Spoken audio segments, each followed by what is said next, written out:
So welcome everyone. Today we'll be talking about how we can leverage the Apache Flight Python client and InfluxDB.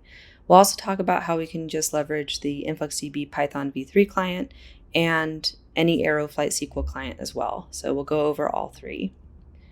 So just a little bit about me. For those of you who don't know what a developer advocate is, a developer advocate is someone who represents the community to the company and the company to the community. And I do that through webinars like this, also creating POCs or demos that showcase code examples of how to use a variety of technologies together so that you can understand how to leverage something like InfluxDB. And I work for InfluxData, and InfluxData is the creator of InfluxDB. So if you enjoy any of this content today, or you want to learn more about Apache Arrow, about the Apache ecosystem in general, about InfluxDB, or perhaps have access to any questions about time series or data science in the time series space, I encourage you to reach out on LinkedIn. Please connect with me there. I'd love to learn about what you're doing and any questions that you have. But for today's agenda, we're going to start with a quick introduction to InfluxDB and time series, because InfluxDB is a time series database, and you can't understand what InfluxDB is without understanding what time series data is. Then I'm going to talk about InfluxDB's commitment to the open data architecture, along with the fdap stack, or the Arrow Flight, Data Fusion, Apache Arrow, and Parquet data stack. And then I'll talk about leveraging the Arrow Flight client and the InfluxDB v3 Python client. And then last but not least, I'll share some projects that leverage all of these tools. So let's get right into it. Let's talk about the introduction to InfluxDB and time series data. So time series data is any data that really has a timestamp associated with it. So the earliest or most simple example is probably stock market data.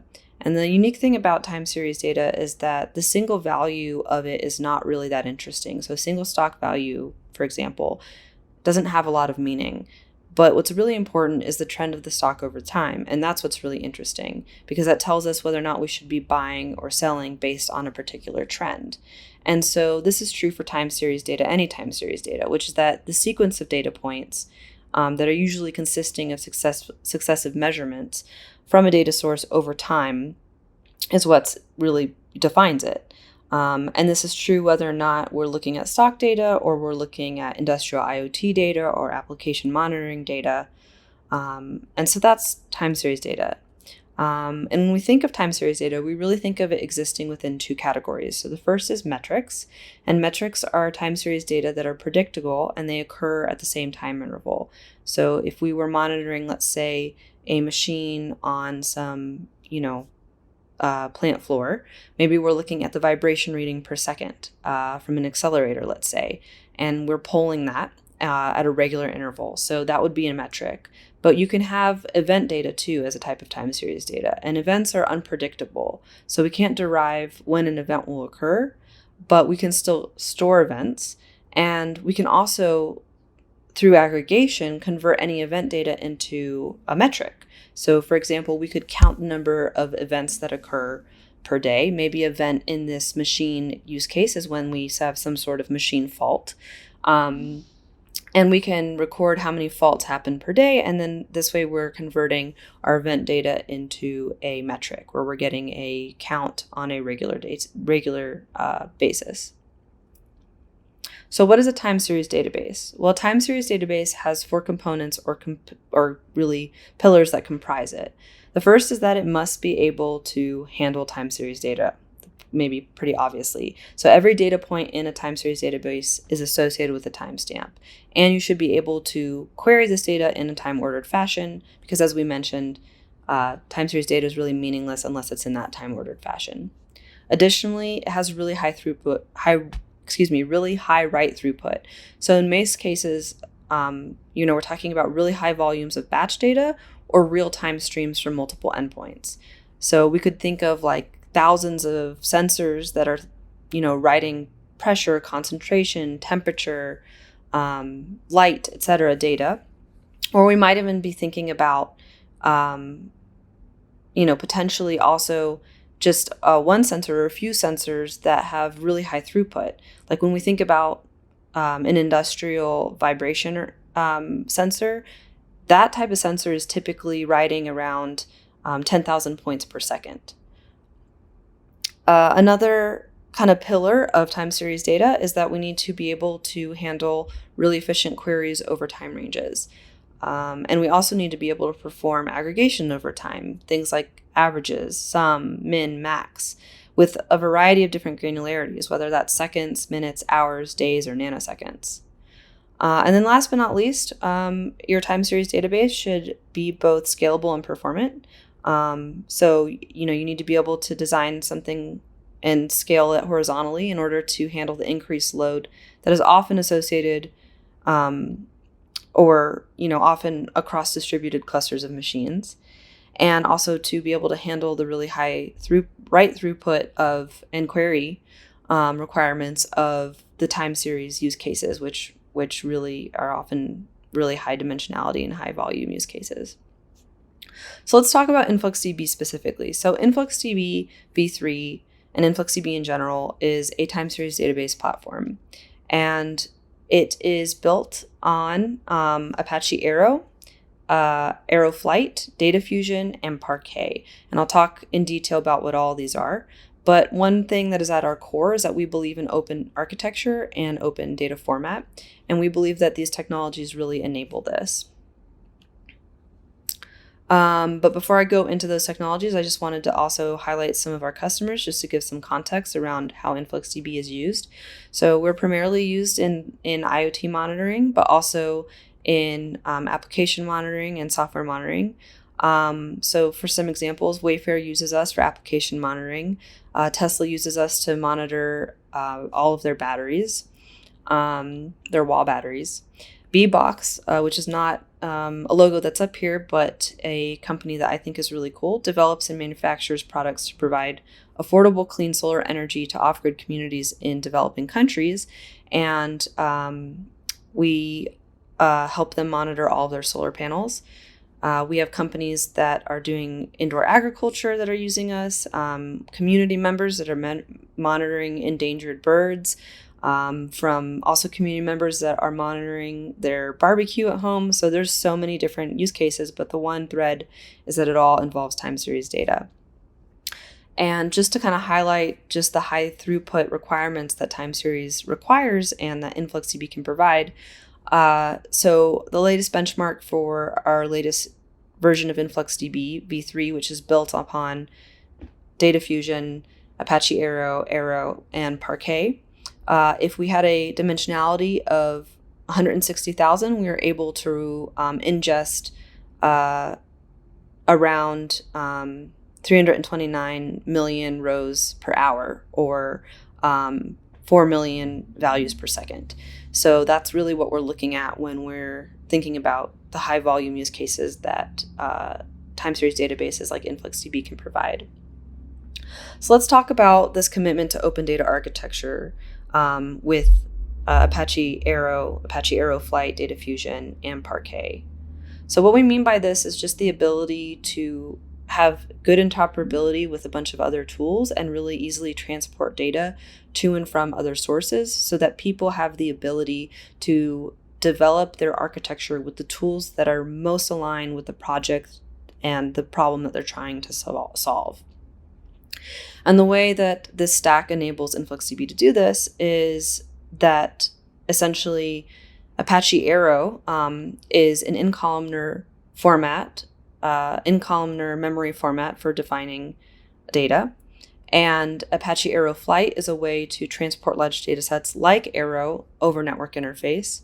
Parquet, InfluxDB uses Parquet as the durable file format on disk. It's also columnar. And Data Fusion is the query execution framework that allows developers to query InfluxDB v3 in both SQL and InfluxQL. InfluxQL happens to be a SQL-like language that's specific to InfluxDB. But essentially what it allows developers to do is ingest, store, and analyze all types of time series data, handle this at a really high speed and high volume, and then also have the ability to have increased interoperability with a bunch of tools and be part of the Apache ecosystem, which means that when you contribute to these upstream projects, then so many other tools benefit from it, and any other tools that are also leveraging these technologies means that you can have a standard for basically transporting these data sets to and from all of these different tools. So we think of things like Dremio leverages Apache Arrow and Apache Arrow Flight. A whole bunch of machine learning tools leverage things like Parquet. I know H2O does. I know Google BigQuery does. I believe Cassandra. So many different tools that you can use. If you can extract Parquet files from InfluxDB and then quickly leverage them in other use cases and other tools, you just have access to them, and then you can build the architecture as you need. The other thing that these tools enable for InfluxDB specifically, for example, is it allows you to have schema on write. So schema on write means you don't have to define your schema beforehand, so you can modify the schema as you go. Like we said, it allows you to query and write millions of rows per second. Since we're on the bleeding edge of throughput through the use of this columnar store. And also InfluxDB is a database purpose-built for handling time series data at a massive scale. And yeah, that's pretty much that. So what I wanted to do is take a step back and kind of highlight why leveraging Arrow, Apache Arrow specifically, is so important, because it is that way that we are defining our data in memory in this columnar format. So the reason why columnar data works so well specifically for InfluxDB and helps us achieve this throughput is that imagine that we had this data that we were writing to InfluxDB. This just happens to be the ingest format for InfluxDB. Well, we might have different measurements, which are essentially tables, and we want to write different fields with a timestamp and some metadata. So this is maybe what a table would look like once we wrote this data.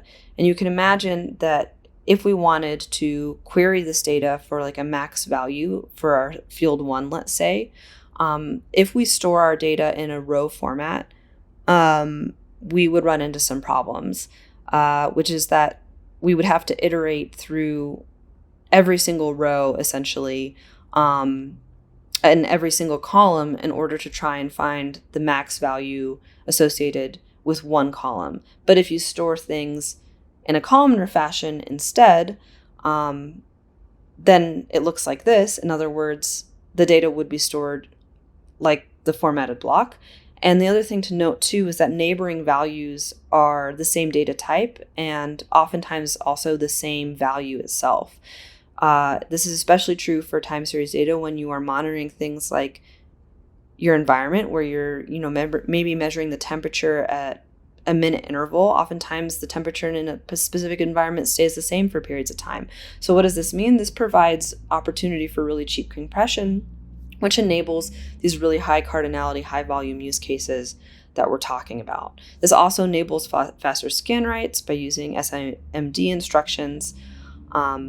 So depending on how your data is stored, you may only have to look at the first column of data to find the max value of a particular field, contrast to that row-oriented storage where you have to, look at every field, every tag, and every time set in order to find the max field value for that one column. So that's just a little sidebar of like why columnar storage specifically suits things like InfluxDB and why Arrow is really purpose-built for InfluxDB. So now let's talk about actually leveraging the Arrow Flight client with InfluxDB and also the Python client library. So this is what the Arrow Flight client looks like, the Python Arrow Flight client library. To install it, you do something like pip install pyarrow, and you can query a database like InfluxDB v3 or any other database that leverages Arrow Flight. And what you would do is you'd first create a flight client by passing in the URL and instantiate after you've imported the library. And then you write a JSON that has the necessary information for running the query on a specific platform, including the namespace name, the SQL query that you want to use, and the query type.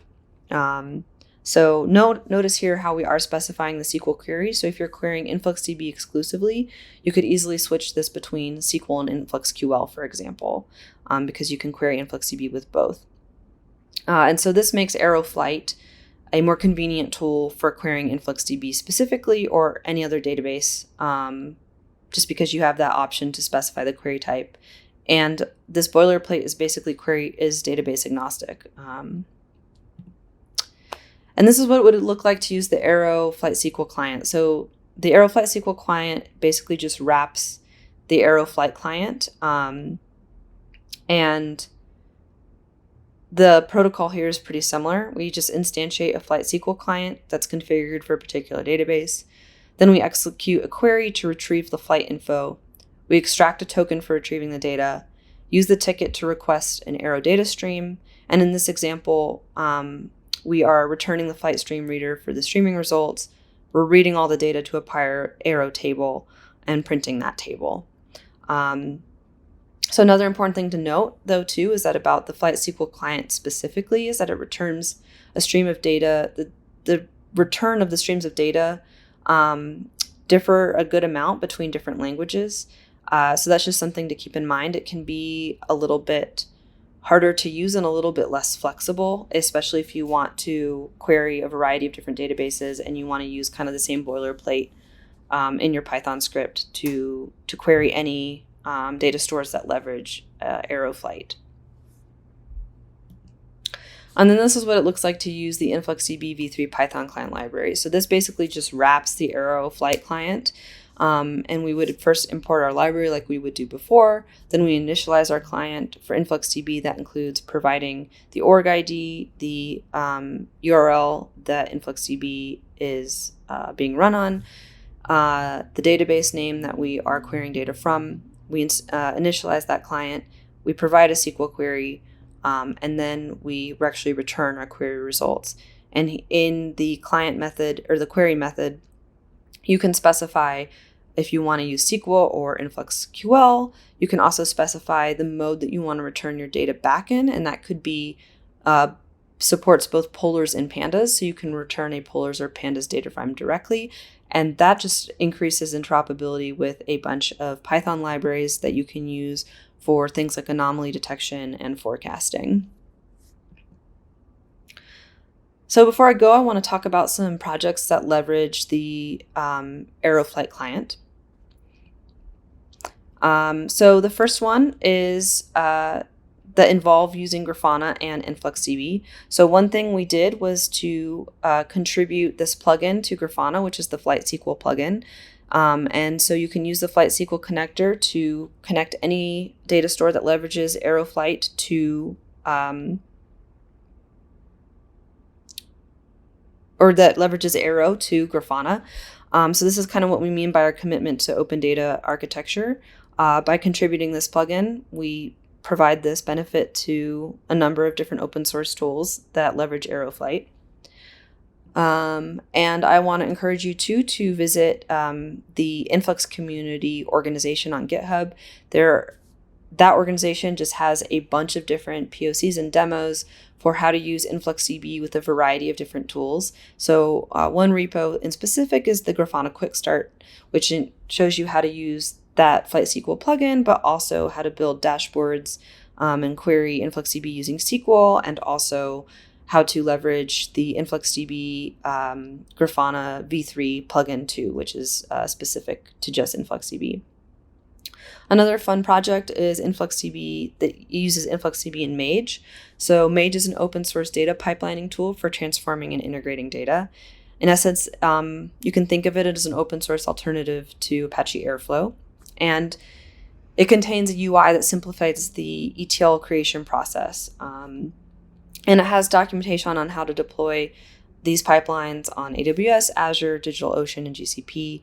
I think they provide both Terraform and Helm charts, so you can leverage those. And one specific demo that we have in the Influx community organization is this one on anomaly detection, where we have some machines generating some different data, and we use half-space trees to identify anomalous behavior in the machine data and actually allow you to use a little interface to generate the anomalies in real time and also get alerts on those anomalies. So I encourage you to try it yourself here. Another really cool solution or project is one that uses quix. So Quix is similar to Mage in that it's also a solution for building and deploying monitoring event streaming applications. But the cool thing is that it uses Kafka under the hood and allows you to control all the elements of your pipeline with just Python. So it's specifically designed for processing time series data, and it comes both in cloud and on-prem offerings. And it also offers a UI that simplifies this ETL processing building to make that much simpler. But the really cool thing about it is that it really is specifically built to handle event streaming and leverages Kafka so that you don't have to be a domain expert in how to leverage it. And this particular demo also leverages HiveMQ, which is an MQTT broker. So we get data from a lot of different machines using MQTT, pass them into HiveMQ, that broker, then centralize all that data in Quix and perform anomaly detection there. And also, Quix has built-in integration with Hugging Face, which is basically like sort of a GitHub on steroids for data scientists, where they can publish, any of their algorithms or anomaly detection or forecasting tools and algorithms there. And so, Quix does all of the anomaly detection there after pulling data out of InfluxDB, where all of the MQTT data is written directly to InfluxDB and performs this anomaly detection, and then also creates alerts. And in this example, we use autoencoder instead, which is a type of neural network that is unsupervised. And this is essentially what the architecture for this project looks like. We have all of these machines that are generating, and these robot arms in this example are also generating data, pushing that data to HiveMQ with MQTT, and then we use MQTT clients to write the data to InfluxDB. We take advantage of Quix to actually perform the querying and apply the machine learning model, which is stored in Hugging Face. And then we use Grafana to visualize all the data. So this is the cool thing about the solution architecture, is that while we're only performing this on 3 types of machines, it could easily be scaled out for a real world use case. And so, in general, I recommend that you check out this demo, but also a variety of other demos that exist at Influx Community if you want to learn more about how we're leveraging Apache Arrow Data Fusion, Parquet, and Arrow Flight to increase interoperability with other tools and provide solutions like some of the projects that I mentioned here today. Last but not least, I want to encourage you to join the InfluxDB community. You can get started with InfluxDB by visiting influxdata.com. You can also check out our documentation. InfluxDB University is a resource that offers free and live training on a variety of different topics, including some of the projects that I mentioned today. And also, please join our community. You can join our community Slack at influxcommunityslack.com, or also our forums as well, our discourse forums. So it's entirely up to you what you want to use. Thank you so much.